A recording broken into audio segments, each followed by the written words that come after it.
Hello students, welcome back to another lecture of BNS 2023। हमने start कर रखे हैं अपने लेक्चर्स, जैसे कि आप लोग जानते हैं। और आज हमारी क्लास 1 है।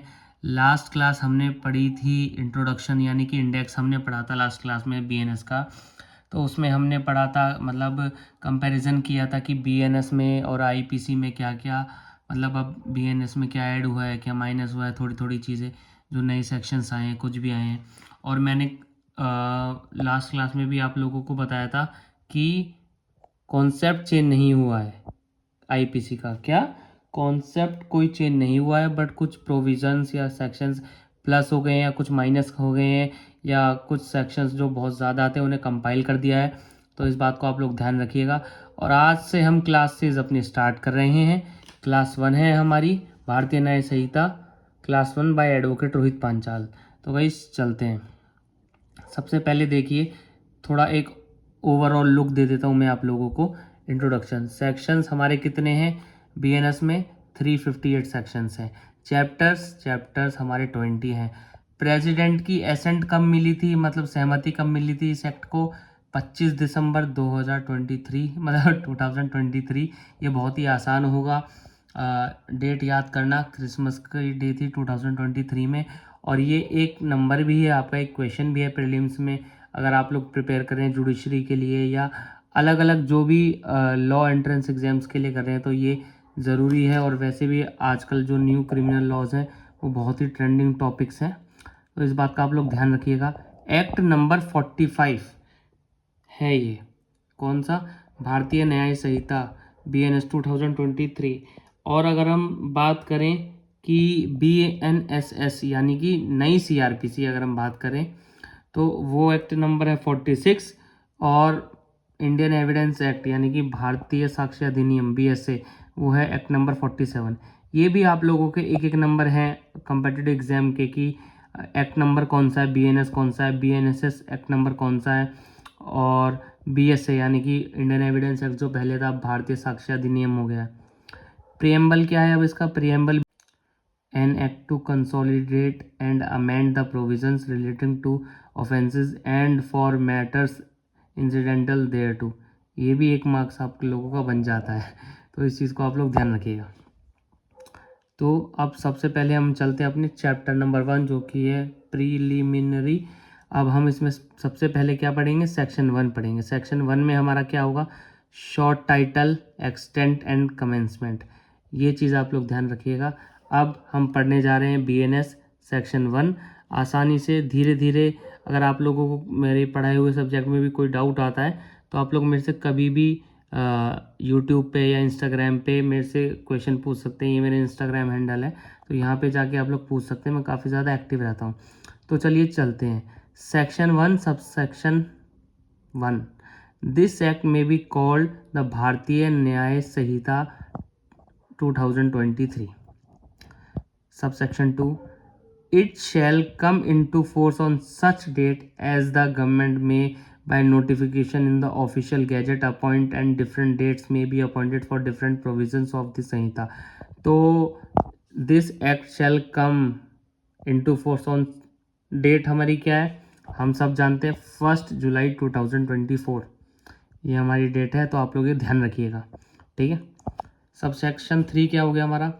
Every person shall be liable to punishment under this Samhita and not otherwise for every act or omission contrary to the provisions thereof of which he shall be guilty within India। ये आप लोगों को कुछ याद आ रहा होगा, ये IPC का सेक्शन नंबर 2 है।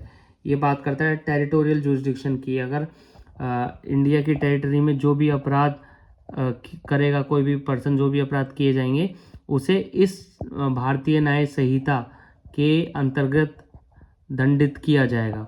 और संहिता, पहले यहाँ कोड होता था इंडियन पिनल कोड, अब इसकी जगह अटके हो गया संहिता। ये सेक्शन 2 मैंने इसलिए लिख दिया ताकि आप लोगों को रेफरेंस में आसानी। और हाँ, आप लोग एक बात ज़रूर ध्यान रखेंगे, अभी के लिए नहीं आगे के लिए भी ध्यान रखेंगे। जब भी मैं लेक्चर रिकॉर्ड करके डालूंगा, आप लोग पढ़ेंगे, तो अपने बगल में BNS के साथ साथ आप लोग IPC की बेर एक्ट भी रखेंगे, जिससे आप लोगों को आसानी होगी समझने में या उसमें कंपैरिजन करने में। तो उसमें आप लोगों को इश्यू नहीं आएगा, तो आप लोग ध्यान रखना इस चीज़ को, ठीक है। अब हमारा आ गया subsection 4, any person liable by any law for the time being force in India to be tried for an offence committed beyond India shall be dealt with according to the provisions of this Samhita for any act committed beyond India in the same manner as if such had been committed within India। ये आप लोगों को कुछ याद आ रहा होगा, ये है एक्स्ट्रा टेरिटोरियल जुरिस्डिक्शन जो हमने आईपीसी में पढ़ा था सेक्शन 3, और ये हमारा हो गया आईपीसी का सेक्शन 4, मैंने 3 लिख दिया गलती से 4। तो सेक्शन 3 और सेक्शन 4 आईपीसी में बात करते थे एक्स्ट्रा टेरिटोरियल जुरिस्डिक्शन की। यहाँ कौन से सबसेक्शन बात करते हैं? सबसेक्शन 4 और subsection 5 of section 1 of BNS. ये मैं साथ के साथ लिखता चल रहा हूँ ताकि आप लोगों को आसानी हो। और यहाँ ध्यान रखिएगा, यहाँ 4 है मैंने गलती से, और टाइपिंग एरर हो गया है तो मैंने लिख दिया यहाँ पे 3। अब सीधी सी बात है, ये कह रहा है कि any person liable by any law for the time being force in India. अगर कोई पर्सन जो कि इंडिया का है, इंडिया की सिटीजनशिप ले रखी है, बाहर जाके कहीं रहता है, फॉर एग्जांपल कोई पर्सन अमेरिका में जाके मर्डर कर देता है इंडिया का, ठीक है, तो वो भी लायबल होगा आईपीसी की संहिता में, सॉरी आईपीसी बोल रहा हूँ, बीएनएस के अकॉर्डिंग, भारतीय न्याय संहिता, इस संहिता के अकॉर्डिंग उसको यहाँ लाया जाएगा, उसको मतलब उसमें मुकदमा चलाया जाएगा और जो भी सारी चीज़ें होंगी। और लाया जाएगा नहीं लाया जाएगा ये भी और अलग अलग टॉपिक हैं, ये हम बाद में बात करेंगे, लेकिन अभी सिंपल भाषा में मैंने इसलिए बोल दिया ताकि आप लोगों को समझ आए कि हाँ भैया, अगर उसने बाहर भी क्राइम कमिट कर दिया है और अगर वो इंडिया का बंदा है तो भैया वो इस संहिता में लायबल होगा, सिंपल सी बात है। सबसेक्शन 5 हमारा क्या कहता है? The provisions of this Sanhita shall also apply to any offence committed any citizen of India in place without and beyond India. Any citizen of India, भले वो इंडिया के बाहर मतलब बियॉन्ड इंडिया के अगर कोई भी जुर्म करता है तो वो भी इस संहिता के अंदर लायबल होगा। एनी पर्सन और एनी शिप और aircraft registered in India wherever it may be. कोई अगर शिप एयरक्राफ्ट है, एरोप्लेन है, कोई एयरशिप है, कोई पानी का जहाज़ है, अगर वो इंडिया में रजिस्टर्ड है और अगर उस पर कोई क्राइम होता है, कोई पर्सन क्राइम करता है, भले ही ये फ़र्क नहीं पड़ता वो सोमालिया के किसी आइसलैंड पे हो या बाली में हो या थाईलैंड में हो, अगर उस पर क्राइम हुआ और किसी बंदे ने क्राइम किया तो सेम ऐसी यहाँ ट्रीट किया जाएगा उसे। इस चीज़ को आप लोग ध्यान रखिए। Subsection C, any person in any place without and beyond India committing offences targeting. कोई भी पर्सन इंडिया के बाहर रह के कोई ऐसा क्राइम करता है जो कि कंप्यूटर रिसोर्स किसी कंप्यूटर से रिलेटेड क्राइम है, मान लो किसी का ईमेल हैक कर लिया और वो जो कंप्यूटर है या वो ईमेल है इंडिया में, तो वो उसे पनिश किया जाएगा, वो लायबल होगा भारतीय न्याय संहिता के अकॉर्डिंग। तो इस चीज़ का आप लोग ध्यान रखिएगा। ये हमारी क्लास 1 थी और हमने चैप्टर 1 पढ़ा था, सेक्शन 1 है हमारा ये। शॉर्ट